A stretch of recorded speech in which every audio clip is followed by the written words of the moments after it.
Hey, happy Friday, everybody, and welcome to another episode of your Chamber Check-ins from your only five-star accredited chamber in the state of Idaho. Today we have Elaine Clegg, CEO, Valley Regional Transit, and Jason Rose, Communications Director for Valley Regional Transit, with us today to share a little bit more about our bus service and all the offerings that Valley Regional Transit offers. So Elaine and Jason, I'm so glad that we have this opportunity to help share what's going on with VRT. The timing couldn't be better. It's May in motion. It's springtime. Everybody's out and about. The community's hopping. It's vibrant right now. And so I'm so excited to help share. And then with your newly appointed CEO, Elaine, congratulations again from the chamber to you. I couldn't think of a better person to take the reins on VRT and lead us into the future. And Jason, you have been a great partner on our transportation committee, and I always love the updates you give the chamber. Very valuable. So I'm glad that you're here today to help share what VRT is up to. These episodes are great ways to share our member stories, their products and services of our chamber member businesses, but most importantly, the people. And so I love starting these out with getting a little bit of background from the folks that are our chamber members and how they got started in their careers. So why don't we start out with you, Jason? Give us a little bit about your background and how you got involved with VRT. Yeah, maybe I'll start with how I got involved with transit. I actually was a bus rider before I worked in the field. I'm fairly new. I think I can still say that to the region.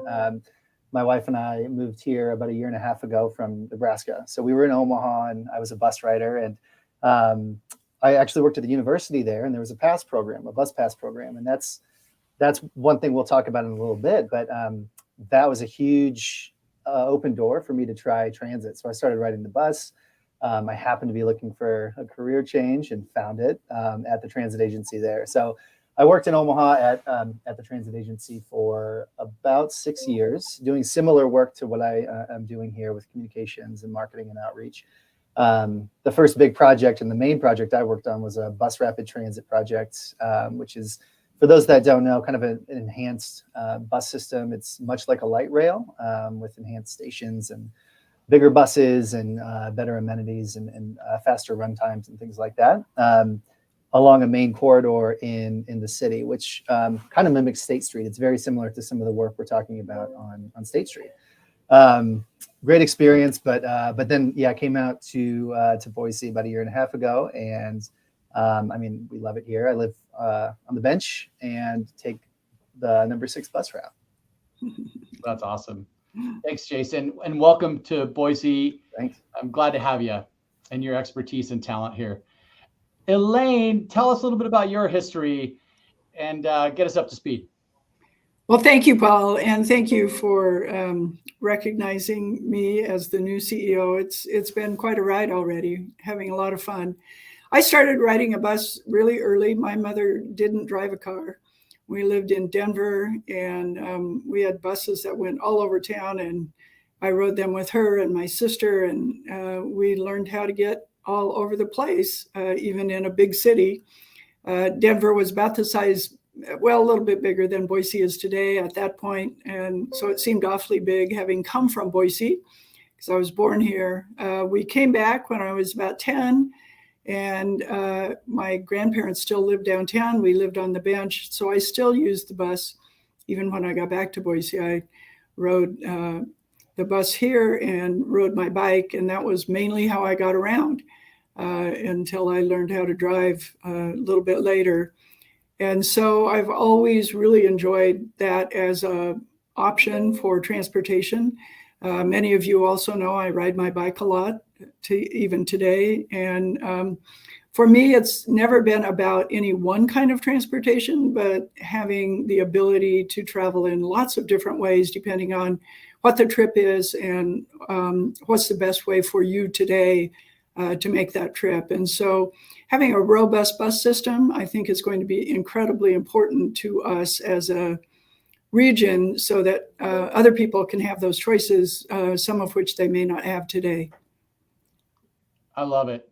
And you were city council for how many decades, Elaine? Well, I was a city council member elected to 5 terms. I would have finished 20 years had I finished this term, but I left a little bit early so I could take this job. I couldn't be more excited to have done that. Certainly already miss it. It's something that was such a big part of my life for so long. And, the experience and the knowledge and the people will always be a part of my life. I think I can bring that to Valley Regional Transit in a really positive way. Of course, I also worked for Idaho Smart Growth for many years. And in that role, I worked all over the state of Idaho in communities large and small, worked on bike projects and pedestrian projects and making sure we did good outreach on some transit projects, helped design a new bus stop location for the city of Dover, all kinds of fun things. So I bring a lot of land use and transportation experience to this job, not particularly a transit professional, but I think right now at this moment in time, the experience I do bring around the community issues are going to be really important to the organization. Absolutely. Elaine, you were one of the first elected officials that I met in my career with the chamber back in 2014. And I remember our first time we met was when we were doing the beam signing for the Clearwater Analytics building and the new bus hub down in the basement. And I thought that was, now it's all coming full circle. It is. That building took 11 years to get built. Well, we got the earmark to do something 11 years before that building got built. And when the Gardner Company came to VRT and said, hey, how would you like to be our basement? It was a perfect fit. And I think Jason will tell you that facility is something that most bus organizations like us just don't have at our size, even at bigger sizes. It's pretty unusual and it's really high quality. Well, I noticed it's eased the congestion on Main Street and then made that new bus hub just top notch. It's really cool. So Valley Regional Transit is connecting people with this community. And that's kind of the high level overview, but can you dive in and help share the breadth of services that are offered by VRT? Maybe Jason, you can kind of share, because when I was starting to look and learn a little bit more about what we're going to talk about today, I was blown away about all the services that you provide. So Jason, why don't you get us started? Yeah, so I think I'll start by maybe reading the official mission statement. They're the dry versions here, but it kind of hits home across the board. So our mission is to leverage and develop and provide and manage transportation resources and coordinate choices for the region. And so there's a lot of coordination involved, a lot of partners that we work with, ultimately pointing to a vision of a region with comprehensive choices for public transportation, designed to meet the needs of citizens and businesses and to support livable, healthy, and sustainable communities through adequate and secure funding. So the short of that is connecting more people to more places more often. That's kind of what our goal is. And we talk a lot about the freedom to move, about how, public transit is one factor in a large selection of transportation options, whether that's cars, transit, bikes. And so our aim is to essentially provide more options and give people the opportunity to take the bus if they want to. Maybe many, and a lot of connections to community and development and our space and how we use our space as a community involved in that as well. So essentially, we are a pretty critical part of the fabric of the city. We connect, like you said, people to community, and we're pretty ecstatic to do that. As far as the specific services we offer, so our technical term is the Regional Public Transportation Authority of Ada and Canyon County. So that's our jurisdiction. We have 18 fixed route bus routes, and that's kind of our local, what we call our local service. We also have 4 inter-county bus routes connecting between Ada and Canyon County. That's all supported by it's called an access paratransit. So there's kind of a buffer zone around all of our fixed bus routes meant for any individual that can't get to or from a bus stop due to a disability.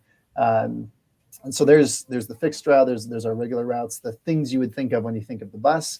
But then we have some other innovative service types. So we have 2 on-demand services. It's called VRT On Demand. The first we rolled out a couple years ago in Canyon County, serving Nampa and Caldwell, and we just launched Eagle On Demand last month. And both of those operate essentially. It works like a taxi and runs like a bus, is what we like to say. So there's an app called VRT On Demand. People can book trips through the app. You can also book online or call customer service. And it's a little different than a taxi in that it's not to your doorstep, but Right. we have hundreds of what we call virtual bus stops in these service zones. So people So I can hail a bus. to I can hail a bus close. now. You can virtually hail a bus with your phone or online, That's or cool. by calling in. So that's a really good kind of service opportunity, and it lets us figure out where the demands are, where people are going, where they're coming from, to really inform our service decisions. And then we have a slew of other what we call specialized transportation options. And Elaine can speak to this a little better than myself, but one of the challenges we have is region-wide kind of connected funding. And so we've established a lot of programs to fill in some of the gaps that we do know are there. And these specialized transportation services include like Rides to Wellness, which is a free service for people getting to and from hospital medical appointments. We have a series of veteran shuttles, and we partner with senior centers, and a lot of these kind of unique transportation needs we will serve. We also have a partnership with Lyft, and so we have a couple of different Lyft zones that people can connect to and from bus routes, and then there's a lot of like tech upgrades that we've done in recent years as well. We have a lot of support programs ranging from Safe Routes to School, which is an education program to help schools get the education and do bike rodeos and all kinds of hands-on training to get kids safely to and from school in ways that are not necessarily the car. We also have a program called CityGo, which oversees transportation demand management. We do employer partnerships in helping, like I mentioned earlier, that's what got me in the door to transit, is because my employer had a pass program. So we have a program that facilitates all of that work and really brings businesses into the fold in a really great way. And through some of that work, we've been able to make the rider experience better from a technology standpoint. So we have an app called Yumo, and so that's a mobile pay app. Instead of having to pay cash at the fare box or to buy a paper bus pass, you can download the Yumo app. It's UMO, and essentially load money into your account. And every trip gets deducted, and we have something called fare capping, so you won't ever pay more than the days or the weeks or the months worth of bus passes. It's a really great way from an equity standpoint to give somebody an unlimited ride pass without having to pay up front. And we also have a smart card version of that called the CityGo card. And one of the best things, in my opinion, as a rider, we have a couple apps that show real-time arrival. So you can track your bus in real time. You can see where it is on the route. And that's such a reliable relief as a bus rider, knowing exactly where your bus is, so you can get to where you need to go. That's a broad overview. We have a lot of things. All of them are on our website, and we have great customer service support if anyone needs help to find transportation services to fit their needs. Jason, I love the overview of all the services. When I was talking to Kelly prior to Elaine, I think we were launching the electric bus. We had it out at the bus station out there by Gowan. And I remember the cost or the fares were $1 one way, $2 far away, or $3 all day, or something like that. How have the fares changed? And it's not that much either. So what does it cost to ride a bus now? So it's $1.50 for a one-way trip. An all-day pass is $2.50, so that's unlimited rides for the day. $42 for a month. Oh, wow. Again, unlimited ride passes, and $282 for the year. And that's just the local route. We do have some inter-county routes that cost a little bit more. And we also have a senior, disabled, and youth kind of pass that's a reduced rate. So okay, pretty affordable way to get around. Elaine, what would you add to the services that Jason did so well describing? Well, besides all the services, what I've been really impressed by since I've been here is the people who work here and how customer service focused they are. Everything from our helpline that you can call if you have a question of any kind, and they'll figure out your answer, to our drivers who help you in all kinds of ways. I was writing the other day, I knew from the online app that my bus was late, but the one I was trying to catch was also a little bit late. I let my driver know that I was trying to catch that one. And sure enough, that one beat us to the stop and waited for me. Oh, cool. Because the driver had communicated that. So the drivers are great, and as well as the rest of the staff, even the ones who aren't frontline serving customers, all of them have customer service in mind. And I think that that's one reason that despite our sort of paltry budget for an organization our size or a city our size, we provide really first-rate service. I should say too, that's not just CEO treatment. Getting there's often communication between drivers, and that's one of the greatest things about taking transit. We do talk to people that might be intimidated by trying it out or something like that, but we have a great navigation program. That's one thing I didn't mention. We have a navigator that if anyone needs training or if any group wants to do a one-on-one how to ride the bus session, we can provide that. And then the drivers are a great resource. If you communicate with them and let them know what you need, they will accommodate as best they can. Okay, so we've got 18 bus stops. We're all over the Treasure Valley. We've got shuttle services, different transit services for veterans and all abilities. And we also have what started this year, I think, was the Treefort shuttle? What was that again? So we have specialized services as well. And we started budgeting for those 2 years ago. And so now when there's special events in our region, whether it's in Boise or somewhere else in the region, we can respond by saying, sure, we would love to serve it.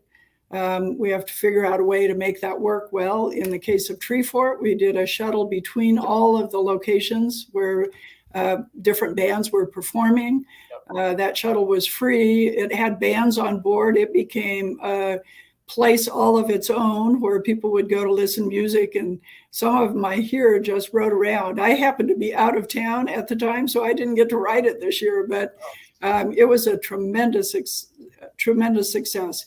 We're looking to do more of that. So if any of your businesses that are members of the chamber or anyone who's viewing this has a special event that you'd like to figure out how to provide service to, get a hold of us, because we put in the budget enough service time to serve more than just Treefort. I always thought it'd be cool to have the Ford Idaho Center connected with like the, let's say the mall, downtown mall. And so you can park there and take the shuttle out and come back. I don't know if that's one of those services that could happen. That's the kind of feedback we always like to hear, though, is what the demand is and what people want to see. Yeah, the tree line was great. It's something that we've been doing for quite a few years. This last year, though, we tripled the previous year's ridership. So we had like 3,500 riders on board over the course of just a few days, and the location of the festival changed. So we're pretty confident that that without the tree line, like it would have been, extremely difficult to get people to the park and back. And so that circulator shuttle was a pretty tremendous success. This year, we also will be serving the air show out at Gowan Field. So later this year, watch for that. All right.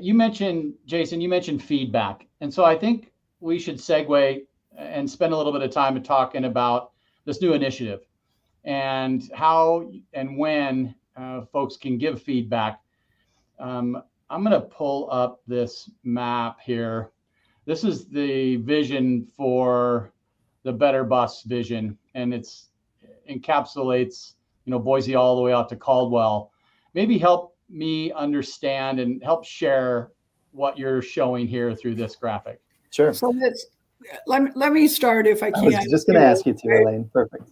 That's fine. I was chairman of the board of Valley Regional Transit in 2018 when we did our last 6-year plan, or 2016, I think, when we started it. And I, as a board member, was really interested in not knowing just what could happen in the next 6 years, but what were we really aiming toward in the future. And I think this map that you see today really encapsulates that. And so it shows routes all over the valley. It shows some frequent routes in places where we don't have them today. But if you look at it closely, it also pretty well follows the trajectory of how we've been developing the bus system. And so for me, it is a roadmap to the future, but it's also the present and what can we do to make the present better than what we have today. And Jason, maybe, help me understand a little bit more about those gray areas. What is that? So the gray areas, testing my eyesight here. Well, the gray area I'm looking at is the lake in the southwest of the region, but we have a couple blue zones. That's what I mean. Those are the on-demand zones. So this map kind of really showcases where VRT wants to go, and one of the main things that we're hearing a lot of is more frequent service is the direction that people want. A bus arriving every 15 minutes is really the goal here, and that's some of those green routes, providing really frequent service on major thoroughfares throughout the cities and even in between cities, with support of an on-demand type service. So that's what those blue zones indicate. Some of that service is in existence. So as we mentioned before, the Caldwell and Nampa on demand, Eagle on demand, those are both currently running right now. And then, we're exploring some different innovative ideas to connect Boise in a better way. And this map comes from our Valley Connect 2.0 plan. That's from 2018, as Elaine had mentioned. And this also represents 4 times the amount of service that we currently offer. Okay. That is, in that study, we identified that's where the demand is that level of service. That's also about what our peer transit agencies can offer to their citizens. So we know the demand is there. We did a lot of public outreach during the development of this plan. And so that's what we're kind of following up on right now with the Better Bus Initiative, is getting the feedback on, is this still the right direction to go? Moving toward a more frequent system, maybe some grid like patterns rather than serving some distinct zones or areas. And then we've shifted in the last few weeks into asking about specific service changes. So that's the link that is scrolling across the bottom there, ridevrt.org/redesign. We're looking at, how do we make adjustments now to keep moving towards this vision? And how can we better serve the areas that are currently doing pretty well with transit? Right now, Paul, we have services that are somewhere between what is called frequent service and coverage service. And coverage means service that goes to more people, but maybe isn't very convenient or doesn't come very often. Frequent or productive service serves maybe a smaller footprint, but serves it really well. And so what we're hoping to do with the Better Bus Initiative is figure out, are there places within the valley that we can serve really well currently with the funding that we already have?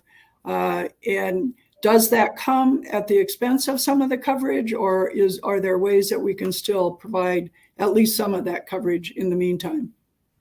Well, there's some public feedback opportunities, and maybe the timing is right now, right? It's the end of May. You have an open house on the 25th. and then a gathering at the Nampa Library on the 30th of May, and then something on June 6th. Tell me about that. Well, on June 6th, we'll go back to the Boise City Council. Earlier, we presented to them the service we have today, the challenges we're facing in terms of inflation and other headwinds that make it hard to continue to provide the same number of service hours, and ask them for direction on how we should present that challenge to the public. So this redesign is really following that direction, saying, okay, here's a system that's cut back a little bit. Here's a system that has the same number of hours, but with focused service. Here's a system that focuses some service, but also still provides that coverage. Because frankly, we think that regardless of those financial headwinds, that it is time to really figure out how to serve some places within the Valley really well, and that's that focused service. So we'd like to move toward that. We're asking the public if that's the right way to go. Okay. Anything to add on that, Jason? Yeah, just to kind of further mention what you said about the open houses. So for anyone that's interested, we have our Ada County open house is from 3 to 7 p.m. on the 25th of May. And that's at the City Hall Plaza, the Boise City Hall Plaza. And then on the 30th, we'll be in Nampa at the library, again, from 3 to 7 p.m. And then the budget hearing is on the 6th at the City of Boise. And then I have the valleyregionaltransit.org website scrolling for all more details. You can get all those dates. You can get these maps that I showed you as well. Hey, in closing, are there anything else that you'd like to educate the listeners on while we have you today? And I guess we'll start with you, Jason, and finish up with you, Elaine. Yeah, I think one is check out the survey. Take the survey, give us your feedback, whether you ride the bus or not. We want feedback from everyone that uses any form of transportation in the Valley. And get out and ride, see what it's like. I mentioned our navigation program earlier. If anyone has any desire to get out and see what riding the bus is like, just let us know. We'd be happy to accommodate. So Paul, the only thing I would add is that some of you may have been hearing about rail as well as buses. And we think that the two things go really well together. And this isn't light rail. This would be heavy rail on the corridor that already exists today. The tracks are already there, would be running passenger trains on those. There's been a lot of talk about long distance passenger trains, but we recognize that there's also a tremendous opportunity for regional passenger trains that run between the communities in this valley. It parallels the interstate. It really is the place where there are a multitude of trips every day and a real opportunity to provide, we think, great service to let somebody else do the driving in that really awful traffic and sit back and relax while you get to work. So we're working hard to also activate that. I'm glad you brought that up. Our entire leadership conference focused on Amtrak and the old Pioneer line. And there were so many folks in the room who remember their trips. Even Governor, I remember his story from the dinner speech. So Elaine and Jason, thank you so much for your investment and your talents and efforts towards getting people to the place they want to be. I really appreciate your investment of time here with the Chamber and what y'all are doing. So thank you for taking the opportunity with me today. Thank you, Paul. Yeah, we appreciate this partnership greatly. So thank you for all your support and having us on. Thank you, Paul. It means a lot to hear that. And the Chamber's always been really a great partner. We look forward to continuing that. Awesome. Hey, enjoy this great weekend and cheers to the next time we get to see each other. Bye.